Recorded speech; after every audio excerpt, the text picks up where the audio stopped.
Si podemos enfocarlo a doctor Gariglio, que ahí está jugando con el celular, siempre con el celular. Te digo que cuando estamos en la mesa, dejes el celular, cuando arranca el programa. Mira, te voy a leer algo. En realidad metí en Google la palabra decreto y sale algo que es información de último momento, que tiene que ver con la eliminación de controles para la designación de jueces, entre otras cosas. Es un decreto que firmó hace unas horas sobre el final del día, sabiendo que esta noticia, que ese hecho, iba a impactar como noticia el día de hoy, que hoy es el día que juega Argentina.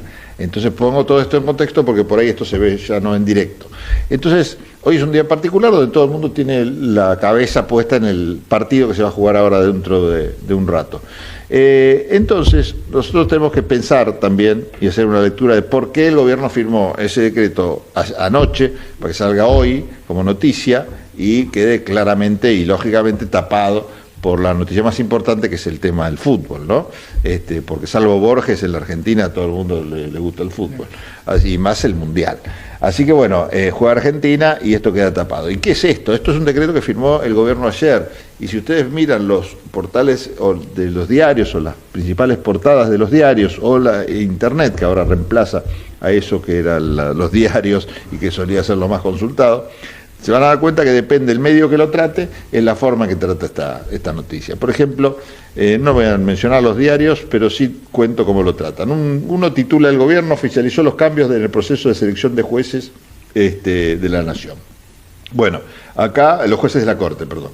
Esto parece algo objetivo, que teóricamente puede uno suponer que tiene que ver con agilizar los trámites y ese tipo de cosas. Pero fíjense, otro medio que le pone un poquito más de ganas a la información, sí. Dice: Milei oficializó el decreto que elimina controles en la designación de jueces de la Corte. Acaso se parece más a lo que pasó y ahora lo vamos a desgranar un poquito. Nuevos requisitos, dice otro, flexibilización de la elección de los jueces de la Corte, modificó por decreto el proceso de selección, flexibilizó por decreto los requisitos para jueces. Bueno, yo creo que el segundo que leímos tiene más que ver con lo que realmente va a pasar, ¿no? Y tiende a esto, a eliminar controles en la designación de los jueces de la Corte. Los jueces de la Corte debían pasar, antes de llegar a los nombres, por lo menos al Congreso de la Nación, debían pasar por una suerte de filtro, que realmente también hay que pensar si funcionaba o no funcionaba demasiado bien, pero existía por lo menos, ¿no? Que era una institución que tenía que ver con la consulta popular, ¿no? Que uno podía, de alguna manera, como ciudadano, presentar alguna objeción frente a los nombres que se tiraban en ese listado, ¿no? Que después debían ser tratados, por supuesto, por el Senado, que también los debatía, y después recién tenía que llevar la firma del presidente. Pero que eran propuestos por el propio presidente de la Nación. Bueno, esto se eliminó, esa instancia. Me parece, que es un poco grave porque la participación de la gente es importante y es un logro que se había alcanzado. Era un avance en función de la transparencia. Nosotros siempre decimos acá, y a veces yo me peleo con gente de la justicia, no me peleo mal, pero como que tienen visiones más corporativas que hacen que se cierren en ciertas posturas que no les permiten ver esto, que me parece que es una realidad. Hoy la justicia es uno de los poderes que es el menos transparente o el más opaco de los tres poderes, ¿no? Sí. Porque no sabemos qué pasa en la justicia, cómo se eligen los jueces en general, ¿no? Quien estudia el derecho sí, pero todos sabemos cómo se elige un presidente, cómo se elige un diputado, cómo se elige un senador, porque vas y lo votás y lo elegís. En el caso de cómo se elige un juez, cómo se remueve un juez, es medio complicado y uno no termina muy bien de entender qué es lo que lo lleva a un juez a ser juez, salvo que y esos mitos de que es una familia judicial y todo claro. Eso no terminan de quedar muy esa claro. Sería la verdadera casta, ¿no? La casta judicial.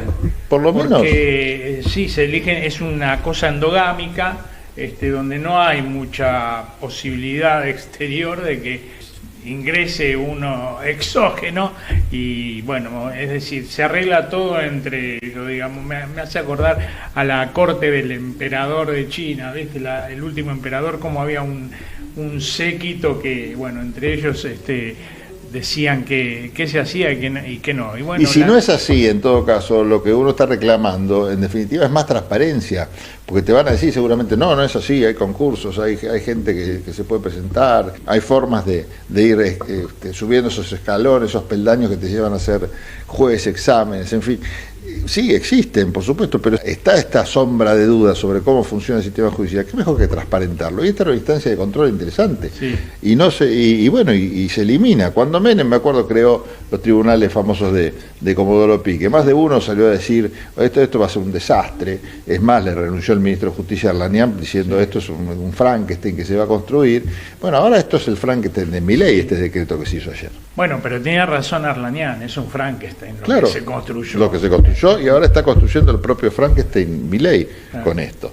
Porque está sacando también, esta instancia que decíamos de control de la gente. Después, muchos temas que tienen que ver con el acceso a la información pública, que van en paralelo, ¿no? También van todo como enturbiando desmontando toda posibilidad, por más minúscula que fuese, de control ciudadano a las decisiones del gobierno nacional y favorecer la connivencia, ¿no? Con entre el Poder Ejecutivo y el Poder Judicial, eso que tanto se habla, pero la discrecionalidad que se advierte en la justicia es evidente. Como hay causas que son groseramente están expuestas y no avanzan, no se hace absolutamente nada, y otras que no, el Chiquitapia, la expresidenta que está presa con tobillera, que hicieron una presentación los diputados de Unión por la Patria, de su espacio político, ¿por qué lleva tobillera cuando hay un montón de otros presos con causas más groseras y severas que no tienen evidentemente un encarnizamiento o una animosidad? El tema de las visitas, Henry, es una barbaridad, el tema que le permitan una visita por semana, esas cosas que ni a un genocida, un delincuente de lesa humanidad tiene semejante régimen. No estamos diciendo que ni siquiera estamos cuestionando si el proceso, como se dice, estuvo bien o estuvo mal, que también podríamos meternos con ese tema. Estamos hablando de estos temas que son innecesarios, ¿no? Claro. Te habla de eso, una animosidad, es como decir, y donde hay claramente la justicia... Te enterramos. La justicia está respondiendo claramente a un mandato de alguien. Porque sí, los típicos mandatos que después, cuando cambia el gobierno, cambian de quién da la orden y terminan pateando para el otro lado, porque acá no se trata de que responde siempre a un color político, ¿no? Hace varios años que vienen respondiendo al mismo, con la misma lógica, pero si la tortilla se da vuelta, se va a dar vuelta igual. Entonces, lo que estamos hablando es de esto. Estas instancias de control favorecían un poco la transparencia y de alguna manera despejaban la opacidad que hoy tiene, que cada vez se vuelve más turbio, desgraciadamente, ¿no? Sórdido. Bueno, así que la noticia la van a leer, por supuesto, si tienen ganas, si no se distraen con el partido, pero hay mucho más que esto, la forma en que se designan los jueces, ¿no? Hay muchas instancias de control y muchas otras cosas que vienen de la mano de esto. Por ejemplo, el tema del cupo femenino. También se hablaba de esto y se habían logrado algunos avances en función del cupo. Con este decreto de Milei, todo eso se va otra vez a la basura. Así que una causa para que las mujeres salgan también a levantar esas banderas del respeto de los derechos, ya derechos adquiridos, ni siquiera de adquirir nuevos derechos. Se está retrocediendo en materia de adquisición de derechos de género, que estaba en este caso en la justicia. Con este decreto se da marcha atrás, así que también atenta a las mujeres que levantan por causas nobles muchas banderas. Les entregó el gobierno, creo, en bandeja una más para salir a protestar. Yo todavía no escuché a nadie protestar por este tema, absolutamente a nadie. Y es un tema que debería indignar al colectivo de las mujeres. Es un tema que va en sintonía con la dinámica de este gobierno, la involución.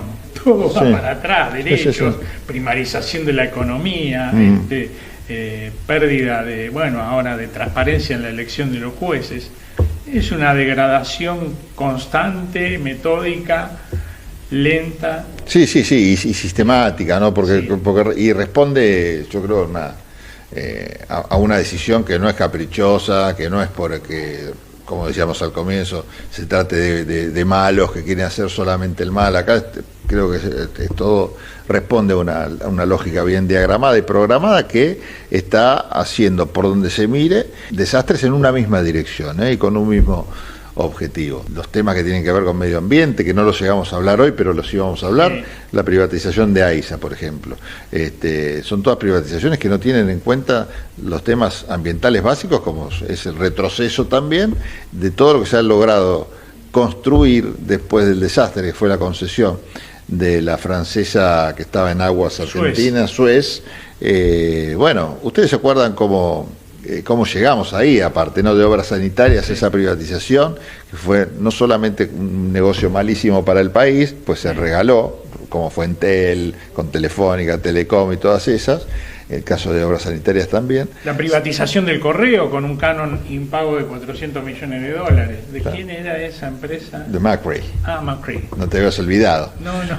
Del papá igual. Del papá. Claro.